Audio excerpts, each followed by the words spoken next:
Hari ini gue Dini dari Abdi Muda punya tamu spesial nih. Jadi tamu spesialnya itu dari salah satu komunitas millennials yang orang-orangnya, punggawa-punggawanya itu umurnya tuh agak sedikit berbeda nih sama teman-teman Abdi Muda gitu. Tapi gini guys, lo harus tahu ya semuanya.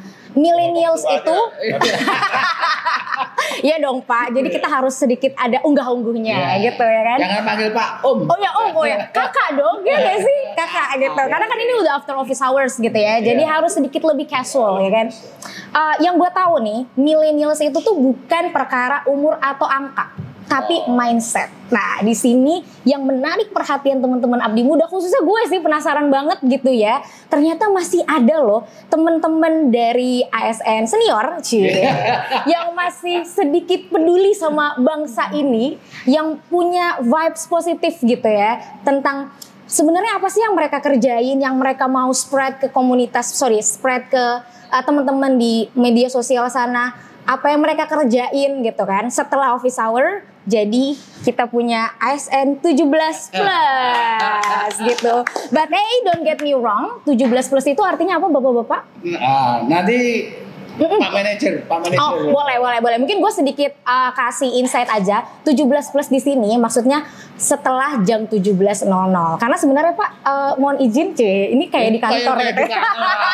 Enggak. Konfirmasi aja, karena kan gimana pun saya masih umis nih di kantor gitu kan. Jadi agak sedikit ke bawah gitu ya Pak ya. ASN itu tuh office hour-nya yang official ya guys, itu dari jam 8 sampai jam 17 kurang lebih in general di semua KL seperti itu. Jadi bapak-bapak ini bawa nama ASN 17 plus gitu. Mungkin sebagai pembuka biar teman-teman Abdi Muda seluruh Indonesia, seluruh dunia, karena ini ditonton Pak seluruh dunia. Bener. Kita punya ASN yang sedang tugas belajar dari Timbuktu sampai Kutub Utara, Kutub Selatan gitu Pak ya. Apa sih ASN 17? Mungkin boleh dikasih tahu kita sedikit. Monggo Pak Manajer. Terima kasih. Ya, pertama adalah bahwa awalnya ide ini muncul dari kebiasaan kita ya. Ngobrol sambil ngopi kan. Itu kan udah ciri khas lah kita ngobrol. Nah, ngopi. Jangan gitu juga. Nah, dalam obrolan-obrolan itu kan kita suka ngalor gitu kan enggak. Dari situlah muncul ide ya. Bagaimana supaya obrolan kita ini kan enggak sekedar menjadi angin berlalu, terbawa angin yang berlalu. Jadi kita pengen punya satu kesempatan ini kita gunakan juga untuk menyebarkan bahwa kegiatan ASN itu apa sih sebetulnya, intinya kan gitu. Kehidupan ASN itu seperti apa ya? Ngapain aja sih kita gitu kan. Tapi kita tidak akan membahas masalah kebijakan pemerintah dan politik, sara kita hindari, jangan kita tujuannya positif. Karena kita kan terikat jam kerja, jadi kegiatan kita ini kita lakukan kegiatan ini setelah jam kerja kan. Jadi kan kadang-kadang kan kita pulang kantor sore suka mampir dulu ngopi di mana, ngobrol gitu kan. Oke lah, kita kemas lah ini menjadi podcast di YouTube gitu. Nah, jadi mungkin makanya menggunakan 17 karena setelah jam 5 kita. Itu guys, so don't get me wrong, don't get us wrong. Gua tambahin sedikit aja. Oh boleh siap. Jadi kan sebenarnya kan warung kopi itu image ya, pasti pembicaranya itu negatif, miring. Nah, kita juga pengen memberi sesuatu yang lain. Bahwa di warung kopi itu tidak ini loh, tidak melulu negatif. Satu. Yang kedua bahwa jangan berpikiran mesum deh 17 plus. Nah, kalau 17 plus lah mungkin lain ya, gitu kan. Ini 17-nya plusnya satu saja. 17-nya plusnya satu saja. Jadi mungkin itu, Pak. Tadi Pak, mohon maaf nih Pak. Tadi kan aku udah kasih tahu nama aku Dini. Mungkin boleh kasih tahu nama bapak-bapak siapa biar pokoknya ini Pak Manajer. Iya, Pak. Jadi ASN 17 ini sebenarnya adalah tim ya. Kita jadi ada 7 orang. 7 orang. Satunya ada tim kami. Yang pertama saya Haji, kemudian ada Om Aris, kemudian ada Dr. Irsan yang kebetulan sekarang sedang tugas keluar kota, dan yang ketiga ada Om Kabul, juga masih ada yang perlu diselesaikan lah, tapi mudah-mudahan nanti bisa bergabung juga dengan kita. Kemudian dari tim pendukung kita, dari tim teknis atau tim produksi lah ya gitu sebutnya, ada Om Irfan, Om Afif, dan Om Rosid. Panggilannya Ocit. Ya. Ocit ini lebih kepada sosmed di luar YouTube lah, untuk IG terutama ya, jadi kurang lebih seperti itu. Dan kita untuk mengikat kita supaya nanti enak, kerjasamanya enak, kita sudah bikin kontrak nih di antara tim ini. Jadi kalau kita ngomongin jeleknya, biasanya kan kerjasama ini kerukunan kita ini jadi jelek ketika udah ada muncul uang di situ. Oh iya. Jadi kita berharap kalau misalnya ini ASN 17 plus bisa berkembang kan, ya mungkin dari AdSense atau dari endorse gitu ya, paling ya ada. Ya untuk membantu biaya operasional kita lah ini. Iya. Operasional kita juga nggak kecil ya, untuk alat segala macam. Tapi kan itu bukan tujuan utama. Iya. Artinya tadi saya bilang kemungkinan kan yang udah kan seperti itu ya. Ketika bicara uang, jadi rame lah, jadi pecah segala macam. Jadi kurang lebih seperti itu. Ya, kita tentunya minta harapan juga dukungan dari teman-teman apa istilahnya sobat Abdi Muda. Sobat Abdi Muda gitu ya. Ya, ngemis banget. Gak ngemis lah, minta dukungan. Ya minta dukungan ya. Tapi sebenarnya guys, intinya tuh ASN 17 itu tuh mirip kayak Abdi Muda. Kita tuh social movement. Jadi anggaran atau dukungan bensin yang bapak-bapak ini maksud itu sebenarnya hanya untuk supaya kita bisa naikin konten terus nih. Ya, supaya teman-teman bisa nonton juga ya, gitu. Dukungan itu sederhana aja, subscribe, like, and share. Ya, itu. Iya, benar-benar. Nah, tapi gue belum tahu juga nih. Boleh, gimana tuh Pak? Tadi sobat Abdi Muda. Memang itu muda semua ya? Nah. Yang tadi saya bilang Pak, millennials itu hanya mindset. Abdi Muda itu hanya mindset gitu Pak. Gitu ya. Benar. Berarti boleh nih kita bisa gabung lah ya. Bisa Pak, perusahaan aja bisa merger, gimana komunitas ya kan guys. Takutnya jadi kaum apa ya, minoritas gitu. Udah. Kita tujuannya inklusif Pak. Makanya saya pengen kenalan sih sama om-om kakak dari ASN 17. Iya. Tapi gini Pak, aku penasaran deh Pak. Bapak itu kan mungkin udah pernah lihat di sosial media ya, ada komunitas-komunitas milenial bermunculan gitu. Kira-kira konten-konten yang teman-teman ASN 17 buat ini terpengaruh nggak sih Pak sama konten dari teman-teman komunitas yang udah ada gitu?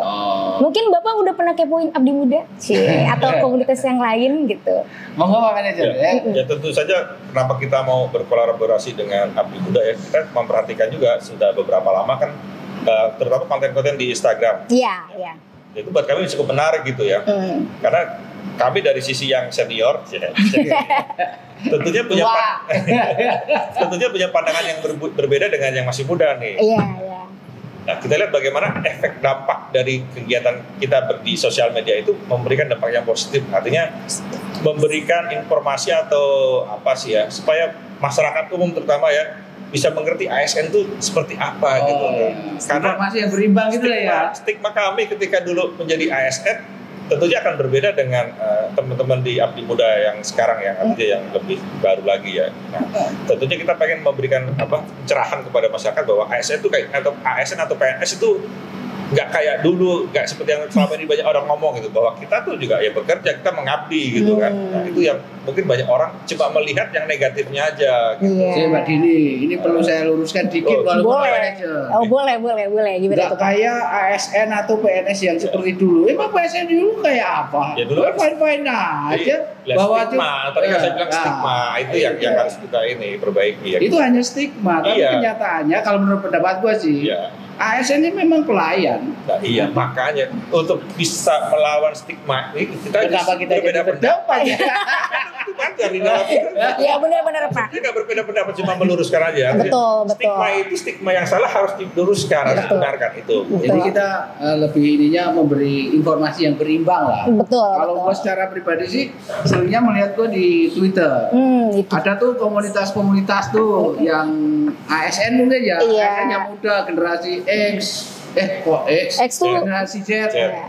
Bilangnya ASN suka main Zuma. Iya, kan stigmanya kan seperti itu. Iya. ASN itu gajinya kecil, tidak produktif, suka cari obyekan di tempat lain, suka mencari obyekan yang tidak benar. Keluyuran di mana-mana. Nah, itu. Nah, kita ingin memberi sedikit informasi yang berimbang lah kepada masyarakat luas ini bahwa ASN itu benar kerja loh. Digaji memang untuk melayani masyarakat semua gitu. Dan termasuk juga konten yang kita bahas itu kan termasuk barangkali keresahan ASN secara umum ya, misalnya mengenai masalah sumber daya manusia, ya kan, karir itu kan. Kecuali yang satu jangan disinggung. Apa itu? Menyekolahkan SK. Udah pernah belum? Saya belum kenal Pak. ASN juga masih baru ya. Kalau SK-nya nggak sekolah itu nggak sah jadi ASN. Itu menurut pandangan kita. Nih guys, jadi intinya teman-teman dari ASN 17 ini pengen ngasih tahu ke khalayak dari channel YouTube mereka, dari channel Instagram mereka, kalau ASN itu civil servant. Dari namanya itu udah civil servant, pelayan publik gitu kan. Jadi kalau misalkan teman-teman perhatiin di channel YouTube-nya teman-teman ASN 17, itu tuh mereka tuh ngomongin keseharian mereka bekerjanya itu efektivitasnya, outputnya itu seperti apa. Ini Pak, ada salah satu konten di YouTube ASN 17 yang menarik perhatian saya nih Pak. Salah satunya tuh ini yang ngomongin ASN bisa nggak sih cuti lama yang keluar negeri, tugas keluar negeri. Iya, itu Pak. Apa Tante Christine? Iya, itu menarik guys. Jadi tuh ya kalau saya sih ngeliatnya menarik ya, karena kan sebenarnya kita kerjanya tuh di sini kecuali Kementerian Luar Negeri gitu ya Pak. Nah, saya kurang pengen tahu aja sih lebih dalam dari pandangan Bapak gitu ya. Itu kenapa Bapak bisa ngangkat konten itu seperti itu Pak? Apa yang mau Bapak sampaikan ke khalayak? Kalau ASN itu bisa Pak cuti lama atau kerja di luar negeri sih waktu itu? Cuti di luar tanggungan negara. Itu kan bukan yang ke luar negeri itu ya Pak ya? Bukan. Dia kebetulan dia yang bersangkutan itu Mbak Tante siapa? Kristi ya? Kristi, lupa apa lagi. Iya tapi ada kan ya? Iya memang kebetulan di luar negeri karena ikut suami. Oh tuh bisa. Jadi, tuh guys mungkin sedikit aja sih Pak ya. Apa ya untuk mungkin dijelasin konsep itu dulu cuti ya, di luar macam-macam cuti yang diketahui kan yang masalah cuti tahunan. Kalau mau cuti ini sehari, 2 hari atau 3 hari. Healing nih kalau istilahnya. Oke. Nah itu ada, jadi cuti tahunan, terus kemudian cuti besar, cuti sakit, cuti alasan penting, dan cuti di luar tanggungan negara. Nah, yang waktu itu diangkat kok bisa ngapain aja, cuti di luar tanggungan negara. Apa negara nggak rugi tuh? Nah, itu juga pengen kita luruskan sih persepsinya. Makanya pengen tahu yang isu itu Pak. Kalau cuti di luar tanggungan negara itu negara tidak rugi.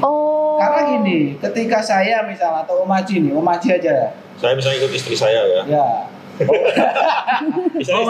Om Haji itu punya bisnis atau punya kepentingan yang jangka panjang di luar negeri, nggak bisa disambi dari sini. Jadi ya udah ngajukan aja cuti di luar tanggungan negara. Ketika tidak harus keluar negeri sih kalau ada kepentingan jangka panjang gitu. Nah, ketika Om Haji disetujui cuti di luar tanggungan negara, ya sudah hak kepegawaian beliau itu hilang. Artinya tidak lagi tercatat, masih tercatat sebagai ASN, tapi hak kepegawaiannya hilang. Contohnya gaji nggak dapat. Tuh guys, nggak buang-buang anggaran kok. Pangkat tertunda ya. Bayar selama masa itu. Tunjangan nggak dapat. Iya. Pangkat dihitung yang di terakhir. Ketika dia golongan 3A, 3 berapa tahun ya mentok di situ. Baru masuk nanti bisa dilanjutkan. Gitu. Jadi, seperti itu Mbak Dini. Oh ya, tuh guys. Jadi walaupun kelihatannya ASN itu santai gitu ya, tapi sebenarnya ada part-part privilege kita yang bisa kita pakai juga sih ya Pak ya. Oh bisa. Iya, itu karena salah satu. Kalau bilang apalagi sekarang ya, enak jadi ASN sekarang. Iya benar. Kalau gua melihatnya dari sisi pergaulan, atasan bawahan, penghasilan. Nah, itu jauh lebih baik sekarang daripada ketika kita dulu pertama kali. Tapi no pain no gain ya, walaupun penghasilan naik, kerjaan juga banyak loh guys. Kerjaan juga harus lebih. Ini yang menarik dari sekarang. Nah, itu. Maksudnya gini, gaji atau take home pay yang kita terima itu biasanya dari kinerja. Ngitungnya dari kinerja, bukan masalah dia absen atau enggak. Ngapain masuk ke kantor kalau enggak bekerja? Nah sekarang kan sudah ada tuh cara ngitung kinerjanya seperti apa gitu loh. Nah di tempat kami juga seperti itu. Walaupun lu masuk tiap hari, kalau belum nggak kerja, ya tendang aja. Ngapain nggak ada gunanya gitu. Itu yang saya selalu sekarang ada aturan itu. Nah, udah lebih baik lah. Ya. Mungkin itu sebetulnya kayak reformasi birokrasi kan ya, maksudnya ke situ. Itu lebih pinter. Kalau mungkin ASN muda sekarang ya udah bisa ngomong traveling. Zaman kami dulu boro-boro ngomong traveling, mikirin pulang kampung mudik lebaran aja tuh mikir. ditugaskan di daerah, misalnya kayak kita kan ada pengalaman ditugaskan di daerah ya. Iya. Di daerah, artinya ditugaskan dalam jangka waktu yang lama penempatannya.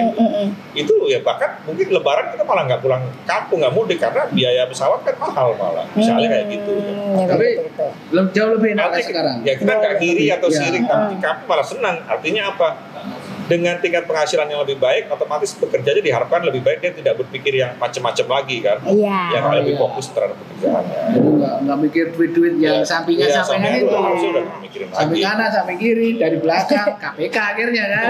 Nah, seperti itu. Nah, ngomong-ngomong masalah kinerja nih Pak, ini saya jadi punya ide. Jadi serius Pak? Enggak serius, justru ini saya santai gitu Pak. Jadi kalau saya lihat di lapangan gitu, teman-teman pegawai negeri yang angkatan saya gitu lah ya, millennials, Gen Z sama yang Gen baby boomers. Kalau saya lihat secara konkret, cara bekerjanya tuh lebih cepet ya. Malah ini dari yang dia. Udah ketebak kayaknya. Gua suka kayak gitu. Soalnya kan tadi tipis-tipis cuti dulu yang gampang guys, yang ada di aturan ya kan. Jebakan Batman. Maksud gue bridgingnya ke situ. Bridgingnya bagus. Iya. Salah.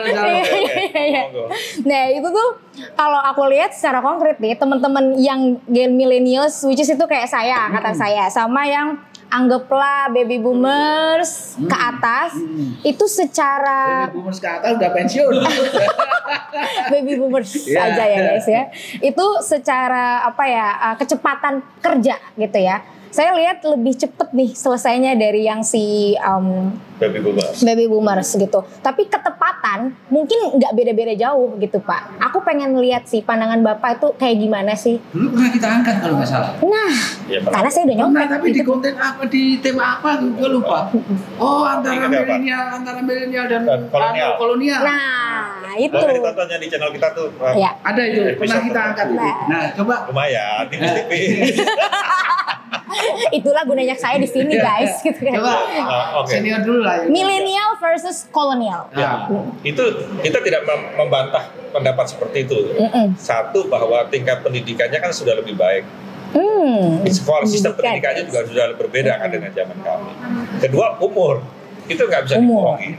Cuma ada satu kelebihan kami sebagai senior, kita punya istilahnya wisdom ya, artinya pengalaman kerja kami itu kan berbeda dengan yang masih baru. Betul. Dalam melihat sesuatu persoalan kami lebih holistik atau lebih komprehensif, itu aja sebetulnya. Betul. Tapi memang harus diakui dari sisi kecepatan menyesuaikan dengan pekerjaan.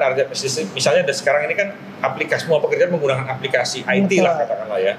Mungkin kami akan terhambat di situ. Artinya kemampuan kami untuk menyesuaikan akan sulit. Tapi jangan salah juga, waktu kami muda berpikirnya pun seperti kalian juga. Kita mengatakan yang lebih senior dari kita kok lambat kerjanya, lambat juga. They've been there guys, they've been there. Kita sudah merasakan apa yang kalian rasakan dan kami pun menyadari ketika umur kami seperti ini, kami menyadari bahwa kita punya kelemahan nih. Makanya kita juga selalu berusaha menjaga hubungan kerja yang baik, artinya kita tidak memerintah tapi lebih kepada kolaboratif. Ya, lebih banyak kata-kata minta tolong ya, tolong dong ini dibikinin.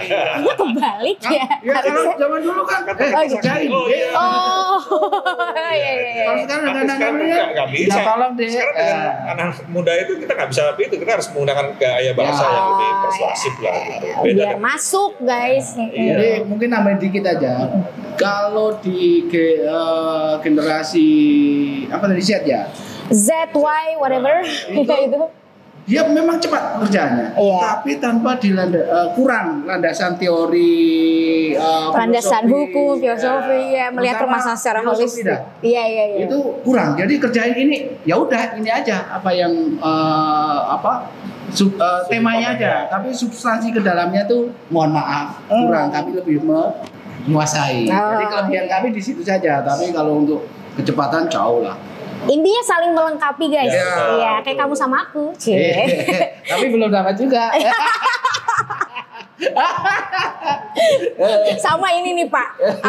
Saya sih ngelihat juga di lapangan. Selain masalah kecepatan, ketepatan kerja, sama sikap. Nah, itu tuh Pak. Kadang-kadang angkatan saya itu mungkin karena kebawa pergaulan kali ya. Waktu mereka kuliah kan, bener kata Bapak. apa sih namanya, jenis pendidikan walaupun sama-sama misalkan lulusan universitas X, tapi kan vibes-nya tuh udah beda tuh dari tahun ke tahun gitu. Akhirnya kan mempengaruhi sikap kita nih.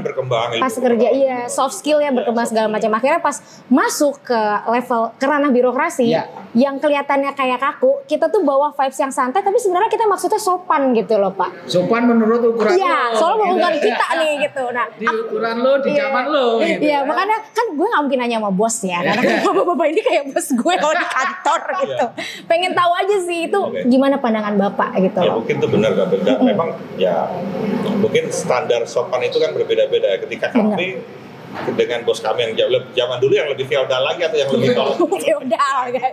Tentunya komunikasinya berbeda ya. Harus diakui itu guys. Iya, benar. Tentunya kita yang sudah tua, kebetulan kita juga punya anak-anak yang sudah mungkin ya sudah masanya umurnya hampir sama dengan teman aktif muda semua. Ya harus bisa memahami itu. Saya satu poin lagi saya lupa tadi mau ngomong apa ya? Mungkin kemarin dulu. Saya lupa tadi udah. Kalau pengalaman gue sih. Nanti ini diedit boleh. Editor. Pertama ada pengalaman ketika ada anak-anak baru masuk ke ruangan dan ditempatkan di tempat. Wah seru nih. Gitu. Kesan pertama gue bilang sorry. Makanya gue bilang kaget gue teh. Kalau di ASN itu biasa. Tapi diedit. Jadi gini, menurut ukuran gua zaman dulu itu sangat tidak sopan. Katakanlah kita bilang menurut generasi dini mungkin oke saja bilang, bos, gimana kabarnya? Itu mungkin bagus kan? Tapi kalau zaman kita dulu, bos, pel lantai ya, gitu. Jadi memang ada gap ukurannya menurut gua karena pergaulan, karena memang kalau saya harus menyesuaikan diri lah sekarang ya, ternyata sangat berbeda dan jauh berkurang tingkat dalam tanda kutip feodalisme di birokrasi itu sekarang jauh lebih berkurang daripada yang terdahulu pada zaman kita ya. Itu saja sih. Sopan nggak sopan relatif, tapi kami yang tua harus menyesuaikan diri juga. Harus menyesuaikan diri. Nah, bahwa pergaulannya seperti itu, kita nggak bisa lu harus kayak abdi dalam. Nggak bisa. Duduk di depan kita. Masuk duduk ketok pintu. Selalu sekarang Pak mau lapor nih udah nih. Lah kalau zaman kita dulu pergi kau. Gitu. Iya. Ukurannya berbeda, sopan dan tidak sopan sangat meskipun nggak semuanya seperti itu juga ya. Ada juga yang takut. Artinya ada juga bos-bos kita yang ya cukup yang lebih. Ya tentunya setiap generasi ada masanya lah yang. Setiap masa ada generasinya. Intinya harus profesional guys, dimanapun kalian bekerja. Kalau emang itu lagi butuh sama atasanmu, nih aku lagi ngasih pesan nih ke ASN muda khususnya angkatan gue gitu ya. Kalau dimanapun kalian bekerja, tetap harus punya tata krama kali ya. Ya betul. Behave sama attitude. Ada komunikasi ya. Iya. Karena gimana pun, lo mau kerja di swasta, lo mau kerja di pegawai negeri, lo kerja sama orang gitu. Pinter nggak penting-penting amat. Yang penting behave-nya, oke? Terus Pak, yang terakhir nih Pak, sebelum kita. Alhamdulillah. Kita tekan soalnya. Nanya kayak polisi. Mentang-mentang kerja sama polisi teh. Yang terakhir, ini simple aja sih Pak. Dulu pernah di baris krim ya? Bosnya orang baris krim soalnya. yang terakhir, tadi gue gak konsen. Jadi yang terakhir nih Pak, pesan singkat dan konkret buat teman-teman yang mau jadi PNS dan teman-teman yang sedang jadi PNS tapi umurnya ya seumur-umur kita gini lah gitu Pak, yang udah kepengaruh sama budaya-budaya ini. Berat ya? Sampai dulu lah yang lebih. Iya. Yang udah. Yang pertama yang mau jadi PNS ya. Yang mau jadi PNS. Karena zaman kami dulu menjadi PNS tuh mohon maaf ya dalam tanda kutip masih dipandang sebelah mata. Kalau sekarang orang kan ya dulu banyak juga, tapi sekarang kan katakanlah banyak kasus kejadian yang penipuan mau jadi PNS bayar sekian. Iya benar-benar. Menjadi suatu profesi atau ya tarik lah. Artinya ya jangan mau ditipu ya, artinya jangan tertarik ya. Artinya seleksi PNS sudah ada jalur resminya ya kan. Jangan sampai tertipu. Kemudian itu satu. Kedua bahwa PNS itu adalah pengabdian gitu ya. Tadi yang saya berikan tadi terkait dengan pengabdian itu PNS yang bekerja yang melayani masyarakat langsung dengan mungkin ada juga PNS yang tidak melayani masyarakat langsung, tentu attitude yang akan berbeda ya. Misalnya di pelayanan masyarakat kan di rumah sakit, di Pemda itu kan lebih berhubungan dengan masyarakat. Tapi kalau yang di kementerian lembaga mungkin sebagian besar ya lebih kepada stakeholder yang bukan masyarakat langsung, itu tentunya attitude kita akan berbeda gitu ya. Kemudian ya kalau mau jadi PNS ya belajar lah. Tesnya sudah gampang ya. Susah sekarang. Saya aja nggak lulus 3 kali guys. Jangan diomongin. Ya udah kan diedit. Jangan Kemudian diomongin. yang sudah jadi PNS ya kita harapkan bekerja dengan sungguh-sungguh, melayani, menjaga integritas. Dan yang terakhir terus sekolah, nggak cukup dengan sekolah yang ada ya, sampai jenjang seberapapun usahakan terus sekolah. Kalau kami ya tetap sekolah, bro. Sekolah kehidupan kalau gitu. Ya kira dari saya itu mungkin Waris. Kalau gue simpel aja sih, satu, baik untuk yang calon maupun yang sudah, siapkan mental. Karena mengabdi itu tidak mudah. Memang apapun tugas kita jadi mengabdi pelayan itu tidak mudah. Siapkan mental lo. Dalam kondisi apapun kalau sudah siap mental, pasti akan enak. Itu yang pertama. Yang kedua, lo boleh dipanggil siapapun, nama lo apapun, tapi jangan sampai dipanggil KPK. Nah, itu saja. Dua pesan itu. Gua manggil lo Dini boleh, Dini panggil gua Om boleh, tapi jangan sampai dipanggil KPK. Integritas tadi sudah di. Itu saja sih. Terima kasih Bapak. Kalau aku sih nyari kesimpulannya simple. Kalau kalian udah lulus Latsar nih atau Prajab ya zaman dulu. Ingat-ingat tuh aneka. Nah, itu aneka tuh diresapin. Apa? Akuntabilitas, apalagi teh gue lupa. Tolong teh gue lupa. Nah, soalnya itu nilai-nilai untuk ASN milenial itu. Bisa dibaca di Iya, searchingnya di Google itu ada aneka gitu. Kalian kalau meresapi itu terus ngeimplementasin di kehidupan sehari-hari, itu tuh sebenarnya cerminan dari bapak-bapak ini yang bicarakan gitu. Ingat ya. Kita semua lah ASN lah. Aneka. Oke. Terima kasih bapak-bapak waktunya. Mohon maaf kalau ada salah-salah kata. Jangan lupa like. Jangan lupa like, share, apalagi komen. Terima kasih semuanya. Selamat